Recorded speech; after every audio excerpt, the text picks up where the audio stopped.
The International Association for Near-Death Studies presents NDE Radio, a weekly exploration of near-death experiences and similar encounters with the other side. Now, here's your host, Lee Whitting. How can a simple medical procedure change your whole life? And why do only some people experience such an eye-opening event? Welcome to NDE Radio, brought to you by IANS, the International Association for Near-Death Studies. I'm your host, Lee Whitting. Before I introduce today's guest, I want to mention a bit of trivia Garrison Keillor talked about on this morning's Writer's Almanac. On this day, in 1920, the Joseph Horn Company, a department store in Pittsburgh, Pennsylvania, started to sell ready-to-use radio receivers for $10. So folks could listen to the first licensed radio station in the U.S., KDKA in Pittsburgh. I mention it not only because my dad worked for Westinghouse Broadcasting, the company that started KDKA, or because I used to shop at Joseph Horn's when I was a teenager, but to acknowledge how far radio has come, especially with the intervention of the Internet. Today, a show like this is heard all over the world and is archived for future downloading. Back then, a man named Frank Conrad started KDKA by playing gramophone records over the air from his garage. And today, anyone with an Internet connection can broadcast from their garage or anywhere they choose to folks all over the world. Over 30 years ago, Dianne Sherman went into the hospital to have a quick knee operation to repair damage from an accident. What resulted in that experience was life-changing. As she says, my knee was the least important part of me that got repaired. I didn't know I had to die in order to get a life. She found joy, purpose, and passion from being on the other side. She says she found a sense of herself in connection to everything, something she didn't even know existed. So here to tell you about that experience and how it changed her life is today's guest, Dianne Sherman. Dianne, welcome to NDE Radio. Good morning, Lee. Thank you for having me. Well, it's a pleasure to have you, and thanks for doing the show on short notice. We had expected someone else to be on the air, and because she's in Phoenix and the heavy rains washed out her phone connection, here you are. So, welcome. I'm always thrilled to see how spirit works in our lives. Absolutely. It was meant to be. Dianne, tell us about your near-death experience. Well, it was pretty straightforward. As you said, I went in to have arthroscopic surgery on my knee, not a life-threatening surgery. And even though they needed to do more repair than they realized, everything went well. And I finally got into recovery. And as I was waking up in recovery, there was a great deal of activity going on in the bed next to me. And I really didn't want to pay attention to it because I was still in my own state and unsure of where I was. But it was so compelling what was going on next to me as they were working on this person. And I heard I guess the thing that really got my attention is I heard them call this person by name, and her name was Dianne, the same as mine. And they were saying, Dianne, Dianne, wake up, Dianne, Dianne, wake up. And I was kind of, drawn to that because of the fact that they were using my name. And a little bit later, they started using her whole name and saying, Dianne Sherman, wake up, wake up. And I realized they were using my name, and I thought, oh my gosh, they've made a mistake. They've got the wrong patient, the wrong name. And so I'm saying to them, hey, I'm right here. I'm fine. I'm Dianne Sherman. You've got the wrong person, but they're not paying attention to me. And I guess it's because, they're trying to save this person's life, this woman's life. Well, the next thing I know, I'm at the bottom of her bed, my bed, and I'm looking at them working on her, me, and there was no connection, Lee. There was absolutely no connection to me in the bed to where I was, standing at the bottom of the bed, watching. And the next thing I knew, I floated up into sort of the corner of the ceiling of the room, and I'm overlooking them working on me. And, it was as neutral as if somebody had said, pass the salt. There was no fear. There was no anxiety. There was no worry. There was no questioning. It was just kind of like, okay, whatever. And I was amazed that my mind could watch this and not freak out, because I was kind of a nervous individual to begin with. And the next thing I realized, I was being kind of pulled out of the room and now going towards this blackness, this abject blackness. And when I was a kid, I was terrified of the dark. And so going into this darkness, this blackness, was just horrific to me. And I can remember arching my back, and every time I think about it or tell the story, my body arches, kind of preventing myself from going into it. But I thought, if I can just find a glimmer of light, just a glimmer of light, I'll know I'm not blind, I'll know I'm okay. And so I just kept searching. And as I'm searching, there was a glimmer of light, and I just fixated on this glimmer of light. It was way, way, way out in front of me. But I thought, as long as I can hold on to that glimmer, I'm going to be okay. And as I'm watching it, it's starting to grow. And it's getting bigger, and it's coming closer, and it's getting bigger, and it's coming closer. And then all of a sudden, I'm in this light, this amazing light that's surrounding me, that's everything. The light is everything. And I'm now moving into it more and more. And as I'm moving into it, it's like being in all these diaphanous clouds that all you can see is this brilliant light that I don't even have the verbiage to describe. I'm moving forward, and the light is opening at the end in front of me. It's parting. And I see 2 rows of beings, and they're dressed in monk's robes, brown monk's robes with the hoods up. And I'm like floating between them. And I get to the end, and the one at the end on the left steps forward, and he speaks to me. And I always say he, because he had that male energy of a fatherly figure, of someone who is in charge, of someone who would take care. And I immediately felt all this unconditional love rushing in around me with these beings, and being in this light. It was like nothing I'd ever experienced in my whole world. I was feeling cherished at a level I didn't know existed, but always had wanted, that kind of connection. I felt like I had come home, Lee, for the first time in my life, to myself, to everything that I knew, to the connections that I'd always wanted. I mean, I was married and divorced and had a 6-year-old daughter. And even with those connections, it couldn't compare to what I was experiencing in that moment. I just felt all this unconditional love around me. And he looked at me. I say he looked. There was no face in the hood. It was just energy. But as he's facing me and he's speaking to me, and when I say speaking, it was like we were communicating within each other. There was no outside sound. He said, it's not your time. You must go back. And I said, what? He said, it's not your time. You must go back. You cannot stay. And I said, I just found home. I just found bliss. You can't send me back. He said, you have a daughter.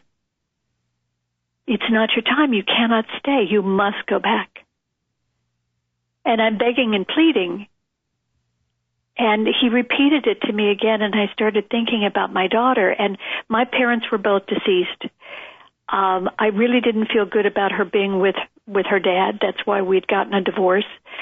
I didn't feel my sister was well balanced enough to love her and care for her in the way she needed. And as I was thinking about who would love her the way I wanted her to be loved, I was back in my body. And then I awakened in my hospital room, and I knew that I'd been changed forevermore. I didn't know what had happened because I had no reference point for near-death experience. I'd never heard the expression. It was 1981. I wasn't sure I hadn't had a dream, or it was the anesthesia, or I was losing my mind, but I felt differently. And as the days went on, I realized that I was different. You know, I was experiencing things with other people psychically that I had no way of having before.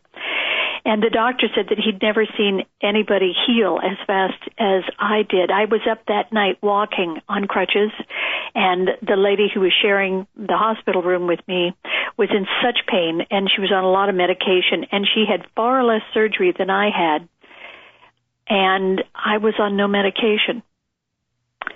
So it clearly was an amazing experience for me, and one I am so very grateful to have had, even though it's taken me years to reconcile what it all meant and what I was supposed to do with it. Who was the first person you told about this experience? That's a good question. A very dear friend was the first person I told.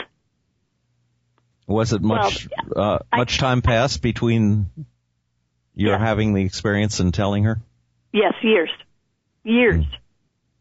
It took me years to pull it together. You know, one of the dictates that I said for myself if I was going to be here on the planet again was I had to find a way to connect to Source, to Spirit, to the universe in a way that felt somewhat blissful. I had to have some of that touchstone back, otherwise I just couldn't handle the pain of being here.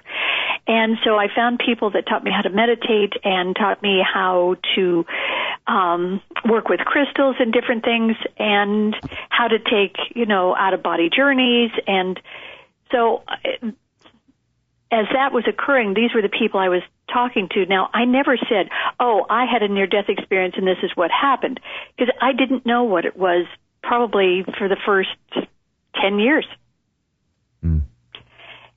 Bits and pieces came back. I didn't have it clearly embedded inside of me like so many people do when they come back. My psyche, I think, buried it because I think I would have lost my mind if I had thought that's what had occurred. So things came back gently in bits and pieces until I could, pull it together. Now that you know more about it, do you think that the blackness that you first experienced was what some people have experienced as a distressing NDE? They call it a DNDE, or a frightening NDE. Oh, no. I think it was just going into the tunnel, but because I had this thing from childhood of fear of the dark, that was scary to me. But the process itself wasn't scary at all. It was gentle and loving and kind. It was just my own internal machinations that took me to that place. Were there any beings that you saw as you went into that darkness? No. The only beings that I saw were these two rows. They were like 6 on either side of these energy beings dressed in the monk's robes. And was there any sort of life review in your experience? No, I did not have that. Although, when you're in that position, you know everything. You don't get to hold on to all of it, but you know everything and how it works. And what did you bring back with you? Did you remember any of the information you gained when you were there? Well, of course, the things that stood out the most for me was that we are unconditionally loved. No matter who and how we are, no matter how we show up, we are unconditionally loved. And that we are not judged on any level. And that was one of the things that was really profound for me, because I was raised in a religion that was quite judgmental and fear-based and lots of rules and regulations.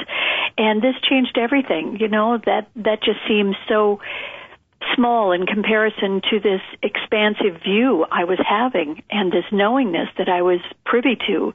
And I realized that everything is connected to everything else. Everything we say and do affects everything and everybody in the world.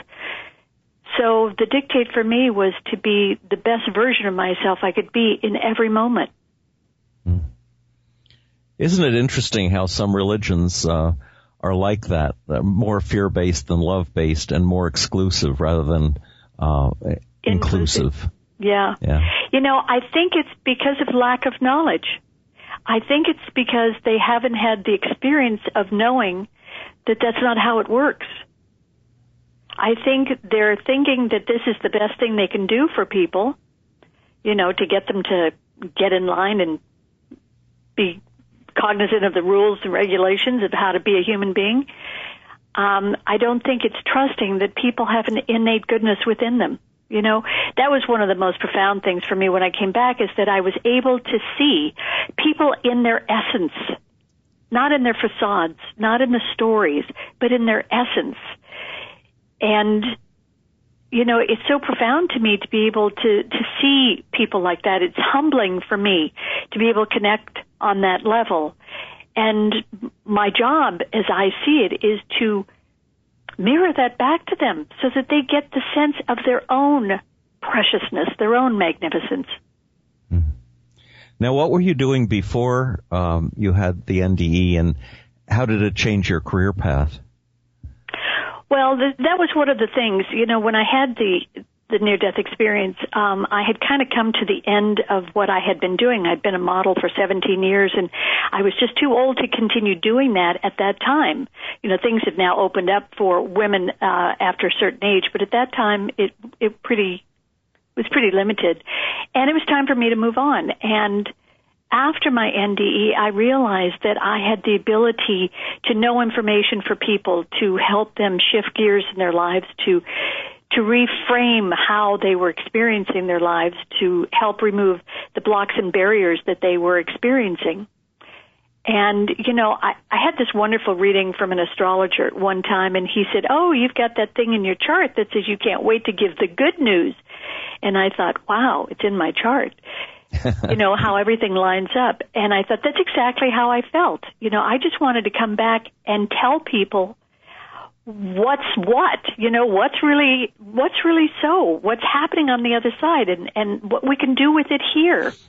And that we don't have to be in pain, and we don't have to be fearful of life, and that, we're here to have joy, and we're here to love and connect with each other and to grow. We're not here to experience all the trauma that we create for ourselves. And lastly, that life was happening through me at that point. I was able to create. It was no longer happening to me, so I didn't have to knee-jerk around anymore. Mm. It was like I had a recipe. It's interesting, these beings that you met said that you had to come back on account of your daughter. But of course, many people die who have children and the children have no good alternatives. So in a way, your daughter was the reason they gave you for coming back, but perhaps it was more than that. It was more what you were going to do when you came back that was important to them. It's very possible. Even though I love and adore my daughter, and she's now 39 years of age, I did not want to come back into my body. I didn't want to leave the divinity of those feelings. They were so big and so yummy. But yet, my love for her is what brought me back into my body. And it was absolutely perfect, because I wouldn't have missed all of these years with her and now my grandchildren and all the experiences we've had.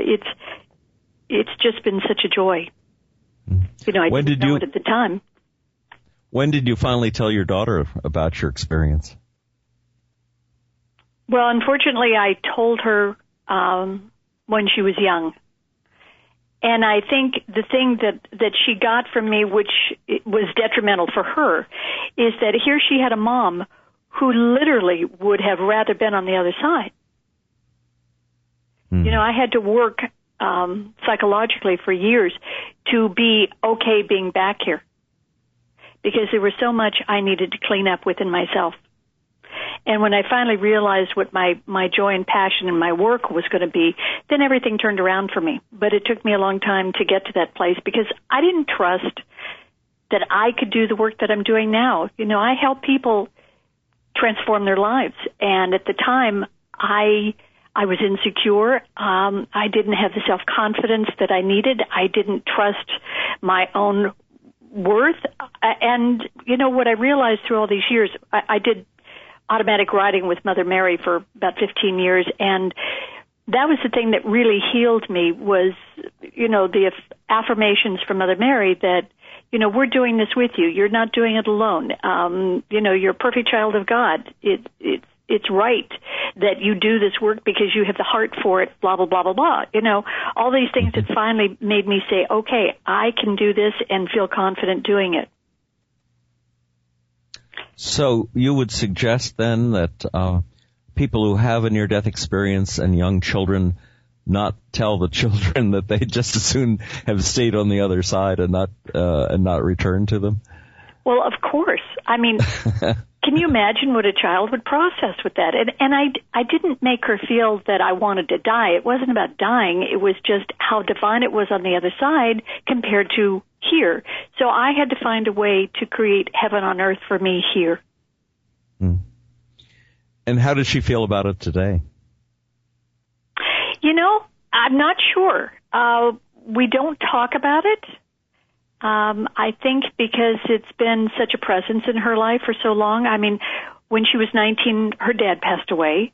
And so the thought of me, loving being on the other side left her parentless in her mind. So I don't know. I need to have a conversation with her about that and just see where she is with it. I mean, she's become an MFT. She's an amazing woman and an amazing mom, and she has gifts. And I think that's part of it, too, is that I came back to support her gifts. Yes. It would be interesting, and it would be interesting, too, to talk to your grandchildren about it, because you've had such an insight into what happens to people when they die that perhaps no religion could provide for them, as well as your own story. It's true. The universe is such an amazing place. There's such a gentleness to dying that we are not aware of.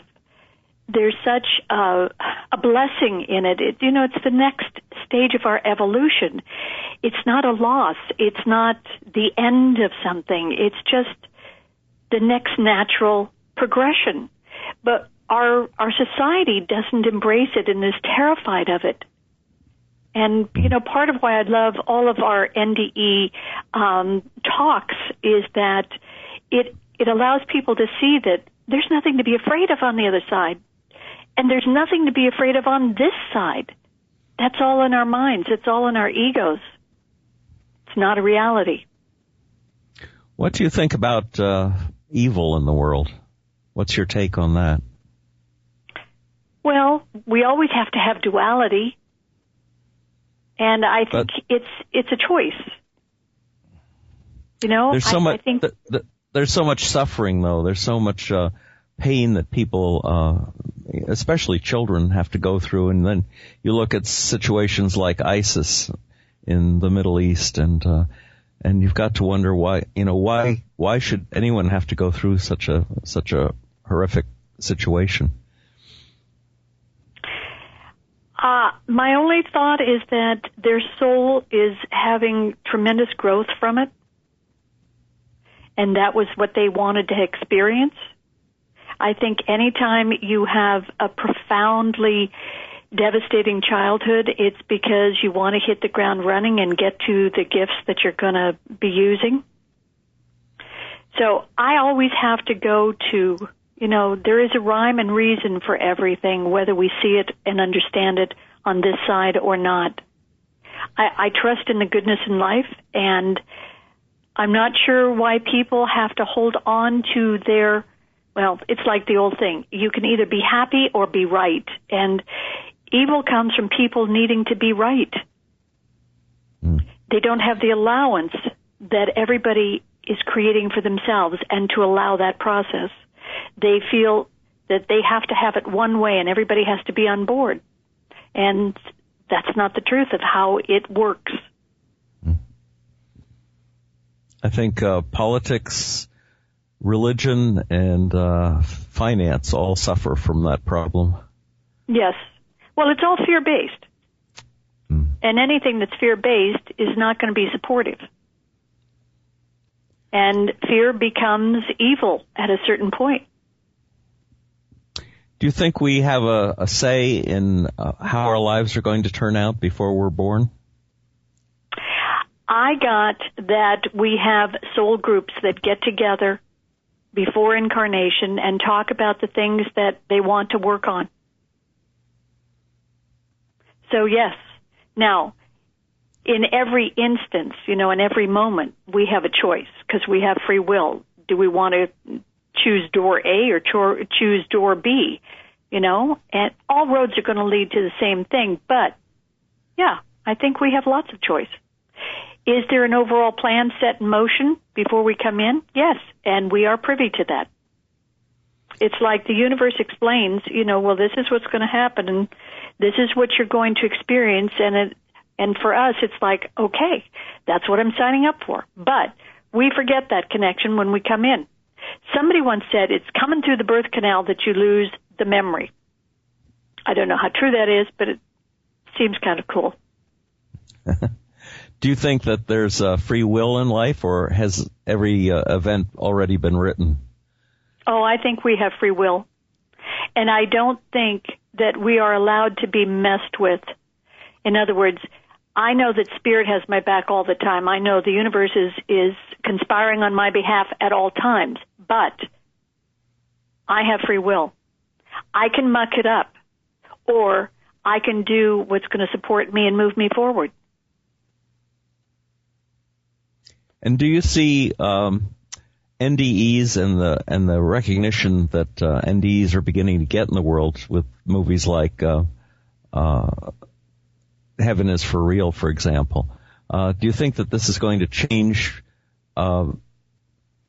society's perception not only of death but also of how we should be living our lives?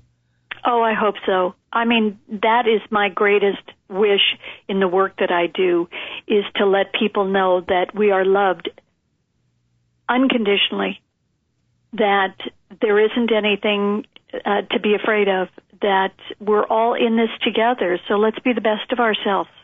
Let's do it so that it's supporting us, not hurting us and not denigrating us.